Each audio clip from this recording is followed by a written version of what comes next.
Tere tulemast Sakulete podcasti. Mina olen Heneli ja täna on meil külas Angelika Rubel, kes on 20 aastat töötanud värbamisspetsialistina ja täna räägime noored ja tööturust. Tere tulemast! Tere! Viimasel ajal on meedias olnud palju juttu just noortest ja tööturust ja kuidas neil võib esineda raskusi töö leidmisega. Et kuidas sina täna näed seda olukorda, et kas noored oskavad realistlikult hinnata tööturu vajadusi ja enda tugevusi? Ja, tegelikult on see väga suur murekoht, sest tegelikult noortel on väga keeruline täna tööturul. Nad ei oska hinnata oma tugevusi kindlasti ja nad ei oska nagu võib-olla seal vestlusel käituda, eks, et see on tõesti murekoht, et mis on need peamised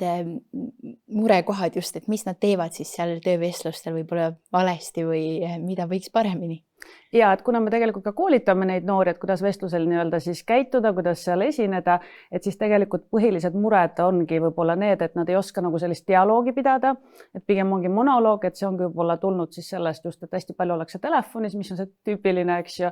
et nad ei oska kuidagi nagu jutustada endast, oma tugevustest ja pidada sellist pikemat vestlust võib-olla, et need on nagu sellised põhimured.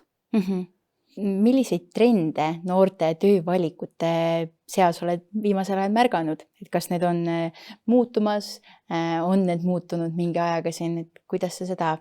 hindad? Sa pead silmas just seda, et milliseid ametikohti võib-olla siis nad eelistavad, eks ju. Ja, et üldjuhul on ikkagist jäänud sellised natukene võib-olla lihtsamad positsioonid ja kus on võib-olla tõesti näiteks sellised mitte täispikad tööpäevad ja pigem ongi, tooks välja sellise klienditeenindus, mis on hästi tavaline ja teine siis on selline laotöö võib-olla, et need on need põhilised, mida siis nagu valitakse, et ja hästi populaarsed on võib-olla sellised spordipoed, kuhu nagu tahetakse kandideerida. Aga kui palju on üldse kooli lõpetajad, gümnasistid, kutsekooli lõpetajad teadlikud oma võimalustest? Tegelikult aus vastus on, et ei ole teadlikud, et me just lähme ka siia ühte kutsekooli inimesi koolitama, et tegelikult koolis sellest ei räägita, üldse sellest teadlikkusest, et mis ma olen tähele pannud, et on ka neid noori tegelikult, kes on hästi tublid ja kes saavad vestlusel hästi hakkama. Oleme nende käest ka küsinud, et millest see nagu tuleneb, et nad nagu nii tublid ja nii valmis juba on, et tegelikult see tulebki sellest, et kas vanem on kodus võib-olla personalijuht kuskil, kes juba nagu eelnevalt siis õpetab ja koolitab siis, et kuidas laps peaks seal vestlusel käituma, aga üldjuhul et koolist nad seda kahjuks ei saa ikkagist. Aga kuidas noor saaks ennast valmis seada selleks paremini? No tegelikult mis siin salata, et kõige mõistlikum ongi võib-olla pöörduda nagu selliste asutuste poole, kes võib-olla näiteks aitavad ja abistavad siis sellel vestlusel osalemiseks ettevalmistust teha, eks ju, et pigem nagu see või siis tõesti võib-olla oma tutvusringkonnast perest, eks ju, et küsida, uurida, kes nagu oleks võib-olla selline, kes on sellega kokku varasemalt puutunud, sest et ma tahaks kindlasti välja tuua ka selle, et täna ei ole ainult noored mures selle kandideerimisega, vaid ka täiskasvanud inimesed, et mis me siis noortest räägime, eks ju, et ka väga palju täiskasvanud ei suuda vestlusel ennast presenteerida, esineda, et jah. Aga mis hetkel vajaksid kõige rohkem karjäärinõustamist, et noored näiteks, et kas siis ennem töövestlus või pärast seda, kui on toimunud mingisugune kas põrumine või läbikukkumine? No ikkagist parem oleks varem, just, et seda põrumist siis mitte nagu läbi kogeda, kuigi öeldakse ka, et need põrumised on ka head, eks ju, aga milleks nagu sellises kohas nagu lasta teadlikult ennast läbi põruda, kui kaalu on ikkagist töökoht, eks ju, et ja täna on noortel nagu väga raske tööd leida, et tahaks ka seda ära mainida, et see tööintervjuu peaks olema väga hästi ikkagist varasemalt ette valmistatud, sest täna on lausa järjekorrad et saada tööle, just suvetööle. Kui me räägime noortest, kes nüüd otsivad siin tööd, et ma just puutun sellega praegu kokku, et see on väga keeruline. Aga kuidas silma paista? Millega saaksid noored silma paista, kui ongi kandideerimine suur, et kuidas seda teha? No kindlasti silma paista võib-olla oma tugevustega, eks ju, välja tuua kõik, mis endas on, eks ju, ja kindlasti, mis ma siis veel nagu tooksin välja, et kindlasti see CV peaks olema hästi koostatud, sest tegelikult see CV on juba esimene selline märk, mille järgi kutsutakse vestlusele, et see peaks olema nagu kindlasti väga põhjalikult tehtud, väga hästi ja kindlasti peaks olema suunatud sellele organisatsioonile, et peaks selle organisatsiooniga ennast kindlasti kurssi viima, kodulehel käima ja sellega jääb kindlasti nagu silma, kui seal on ka välja toodud midagi motivatsioonikirjas näiteks, mis puudutab seda organisatsiooni. Et näiteks ma toon ühe näite, kui tohib, et meil oli üks inimene, kes kandideeris ja ta leidis lihtsalt nagu kodulehel ühe nii-öelda vea, IT-alase vea ja siis ta kandideeris ja ta mainis seda ja tänu selle ta sai ka tööle. Et jällegist, et märka midagi, eristu millegagi, et see on võib-olla see jah, et eristu teistest. Aga kui näiteks noor vahetab töökohta, oletame iga 6 kuu tagant, et kas see pigem on justkui hea töökogemus või see on nii-öelda värbamisspetsialistile siuke punane lipp, mis jääb silma? Tegelikult aus vastus, et punane lipp, aga mina jällegist vaatan seda teistpidi. Esiteks seal on mitu võimalust võib olla, et see inimene ikkagi töötas võib-olla tõesti projektipõhiselt näiteks, eks ju, või siis juhtuski nii, et ühest töökohast ei klappinud, järgmisest tuli koondamine, mis on täna ka hästi tihe, eks ju, et alati mina ikka ütlen seda, et ei tohi lähtuda sellest, et ainult CV, sest see CV on ainult paber tegelikult, eks ju, et ikkagi seal kohtumisel või kas või telefoniintervjuul küsida, et miks need töökavatsud on nii tihedad, et tihtipeale inimesed ei märgi seda oma CV-sse ära, miks need on nii tihedad töökohad, aga tegelikult selle taga ei olegi midagi nagu sellist dramaatilist, eks ju, et näiteks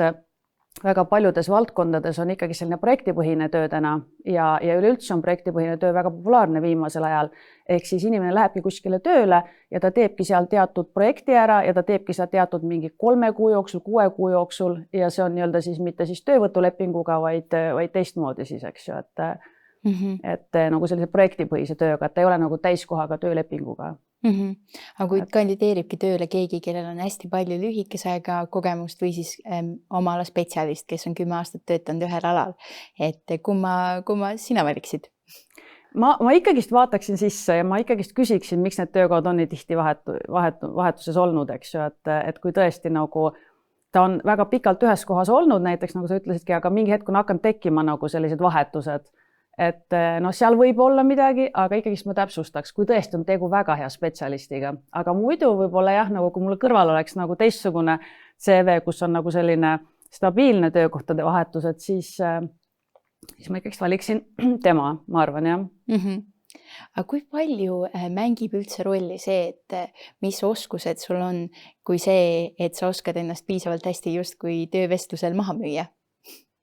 Ja eks osad inimesed ongi niimoodi, et on väga head müügiinimesed, suudavad ennast väga hästi maha müüa, aga selle taga ei ole midagi, eks ju. Et seal tulebki jah vaadata nii-öelda ikkagi seda kogemust ja seda, mida see inimene siis nagu sellest kõigest räägib seal koha peal, et mõlemad poolt. Ma ei tea, kas oli nüüd see küsimus? Jah. Et tegelikult jah, kokku tuleb nagu mõlemat vaadata, sest et jah. Aga kas on veel välja tuua mingisuguseid selliseid punaseid lippe justkui, mis jääb värbamisspetsialistile silma, kui vaadata CV-sid, et mida mitte teha näiteks? Et just noorte puhul või üleüldse, nagu eks noorte puhul pigem. Näiteks. No kindlasti number 1 on kirjavead, et need peaks olema, neid ei tohiks kindlasti seal olla, et need on kohe esimene asi, et oleneb kuhu kandideerida, aga need ikkagi jäävad nagu silma. Ja teiseks kindlasti ei tohiks, et CV olla nagu selline liiga lühike ja ei tohiks olla ka liiga pikk, eks ju, et mitu A4, et pigem ta peakski olema selline 1 A4 ja hästi konkreetselt välja siis toodud ja lahti ka seletatud, mis tööd, kus töökohas siis on tehtud konkreetselt, eks ju, et mitte lihtsalt, et töötasin ühes firmas ja kõik, vaid natukene ka kirjeldus sinna juurde ja kindlasti ma soovitan alati ka seda lisada juurde, et natukene ka endast kirjutada, mitte väga pikalt, aga natukene ja kindlasti sinna lõppu ka lisada, et millistele ametikohtadele ollakse siis avatud ja millises nii-öelda siis valdkonnas. Sest tihtipeale ongi nii, et inimene on näiteks teinud nii müügitööd kui turundust, et me teame, et müük ja turundus käivad käsikäes, aga kui me otsime turundusjuhti, siis võib-olla personalijuht, kes näeb, et sa oled hästi palju müüki teinud, ei vali sind, eks. Et sinna kindlasti siis jah, nagu lahti kirjutada, et millistele positsioonidele ma avatud olen, sest et tegelikult tööportaalides on ju ka niimoodi, et kui näiteks teenust ostetakse, siis tegelikult firmad saavad nii-öelda filtreerida, võtavad kõik turundusjuhid välja, eks ju, ja selle järgi saavad need inimesed sealt leida, eks ju, et hästi oluline on jah, märkida siis sinna nagu mõlemad ära, aga mida siis ma eelistan rohkem, eks ju, sest muidu ei saa nagu aru, et kumba sa nüüd tahad, kas seda turundust või müüki, eks ju, et see on selline näide jah, et mida võiks jälgida, et. Just, aga kas on ka juhtunud ette, et kus CV või motivatsioonikiri on liiga pikk, et mis on just jällegi halb näide näiteks? Ei, no see on ikka väga halb, et ma just tahan öelda, et mul viimane kord ma tegin siin ehituses otsingut ja mulle tuli siis nii-öelda et CV, mis oli 38 lehekülge pikk päriselt nagu, et ma ei ole oma terve elu jooksul sellist CV-d näinud, aga seal oligi välja toodud, kuna tal olid kõik tasemed, ehituses teadaolevalt on nagu tasemed, eks ju, siis ta oli ka natukene selline nii-öelda siis natukene vanem meesterahvas, eks ju, töökogemust oli hästi palju, aga ta oli sinna kõik välja toonud nagu absoluutselt punktuaalselt, kus ta mida tegi, mismoodi ta ehitas ja kõik, aga noh, seda on nagu liiga palju, eks ju, et mis sertifikaadid ta on saanud ja mis tulemused siis seal nii-öelda ehitusobjektidel on tal olnud ja nimeliselt kõik ja et see on nagu natuke liiga pikk, et see on hea, kui see on, aga see võiks jääda sinna nii-öelda siis nagu sellisesse järgmisse vooru või kuidagi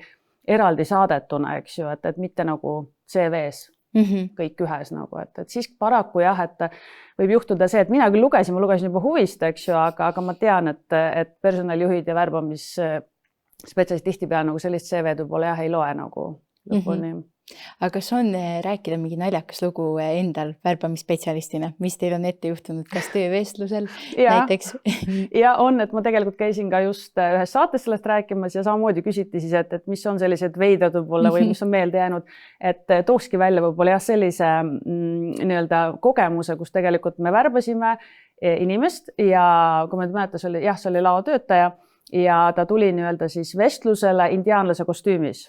Et me ei saanud ka nagu alguses aru, et miks see nagu niimoodi on, et kas ta sattus nüüd valesse kohta või mis, aga tema tahtiski eristuda, et see ongi võib-olla ka üks eristumine, mida sa alguses küsisid, eks ju, et tema tahtis eristuda, aga see on ka selline väga libe koht, eks ju, et siin tuleb jällegist jälgida, ta lihtsalt oskas ennast nii hästi nagu demonstreerida ja selle kogu loo ära rääkida, et lõpuks sai ka tööle ja ta on tänaseni tööl ja väga hea töötaja on. Aga kas teie värbamisspetsialistina eelistate teha üks-ühele vestlusi või pigem selliseid grupivestlusi ja mis on nende mõlema nii-öelda plussid, miinused? Mina eelistan üks-ühele ikkagi, et inimesega personaalselt ja pigem tehagi sellist nagu vaba vestlust, et ma ei armasta selliseid vestluseid teha, kus üks on ülekuulaja, eks ju, et pigem ikkagist mina valin nii-öelda endale inimest ja inimene valib ju organisatsiooni, eks ju, et see võib olema alati kahepoolne ja seega ma eelistan jah selliseid personaalseid, sest siis saab ka rohkem inimese kohta teada. Jällegist, kui on tegu võib-olla sellise müügitööga, kus peabki olema selline hästi aktiivne ja nii-öelda võib-olla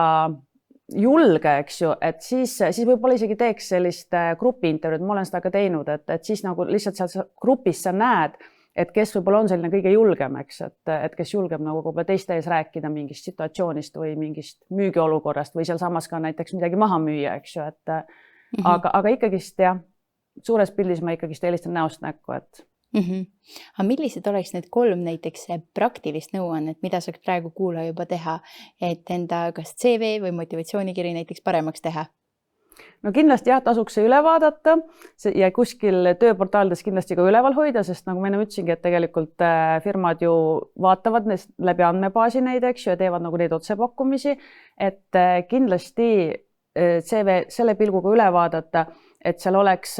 kõik viimased töökohad, et seal oleks just see enda tutvustus kindlasti olemas ja just kindlasti ma rõhutan veel kord just see, et millistele positsioonidele ma siis avatud tegelikult olen, eks ju, et need on need põhilised asjad, sest muidu ma ei tea, kui inimene mulle kandideerib, et mida ta siis täpsemalt tahab, eks ju, et tihtipeale sealt CV-st ju ei loe seda välja ja võib-olla ta tahabki nii-öelda sellist karjäärimuutust teha, on ka neid inimesi tegelikult, et see on võib-olla selline põhiline just, et see CV oleks korrektne ja ajakohane ja kindlasti ja informatsiooniga siis. Aga kui suur hulk, et eks seda tuleb ka tõenäoliselt ette, kui ühele positsioonile on palju kandideerimisi, kui palju tuleb seda ette, et enamus nii-öelda jäävad vaatamata üldse CV-d, et kui kiiresti valitakse üldse, et kui oletame, ongi ühele positsioonile 200 inimest kandideerinud, kas neid kõik vaadatakse läbi?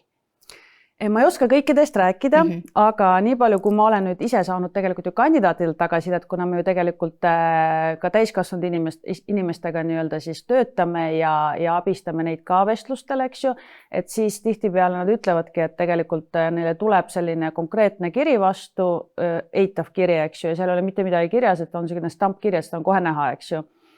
Nii palju, kui minul on kogemusi teiste personalijuhtidega, siis jah, vahest võib juhtuda niimoodi, et kõiki ei jõua läbi vaadata, ehk eriti siis, kui võib-olla see kõige parem kandidaat juba seal eespool on kandideerinud, eks ju. aga üldjuhul ikkagist nad vaatavad üle, sest tegelikult täna on ju ka filtrid olemas, sellised, kus sa tegelikult ei pea neid käsitsi kõiki ju vaatama, eks ju, et ka tööportaalides on loodud need süsteemid, kus sa saad juba sellise eelvaliku ise teha, panedki omad kriteeriumid kirja sinna, eks ju, ja sulle tulevadki kõige sobivamad CV-d kätte nii-öelda sinna just nendest inimestest, kes on ise kandideerinud. Aga mina ikkagist aus vastus vaatan kõiki üksipulki üle, sellepärast, et ma teen seda niimoodi, et ma vaatan igapäevaselt ja ei ole võimalik niimoodi, et ma jätan midagi kahe silma vahele, eks ju, aga täna on tõesti nii, et inimesi kandideerib 200-300 inimest, meil oli siin viimati personalijuhi konkurss, kus oli 380 inimest kandideeris nagu päriselt, et see on nagu väga suur hulk, aga kui sa igapäevaselt seda natukene teed, et sa vaatad, kes sul on kandideerinud, siis põhimõtteliselt nagu jõuab. Just. Ja mille põhjal te teete selle valiku 380 seast? No ikka need põhinõudmised, et mis on need keeleoskused, eks ju, varasem kogemus, need on need põhilised, mille järgi ikkagist me teeme. Ja nagu sa ütlesid ka, et ei oleks nagu väga sellist võib-olla tihedat töövahetust, eks ju. Aga jah, kogemus ja kõik, aga kuna me värbame ka teistele organisatsioonidele, siis kõik oleneb ka nende nõudmistest omakorda. Tihtipeale meie võime nagu arvata ühte, aga klient, kes meie käest teenuse tellib, et temal on nagu nii-öelda oma ootused, Selge, aga ma arvan, need on head meeldetuletused kõigile ja võib-olla ka vaatajad saavad minna ja teha oma näiteks CV korda. Ja, kindlasti soovitan. Aga aitäh tulemast ja aitäh kõigile kuulajatele ja näeme juba järgmises episoodis.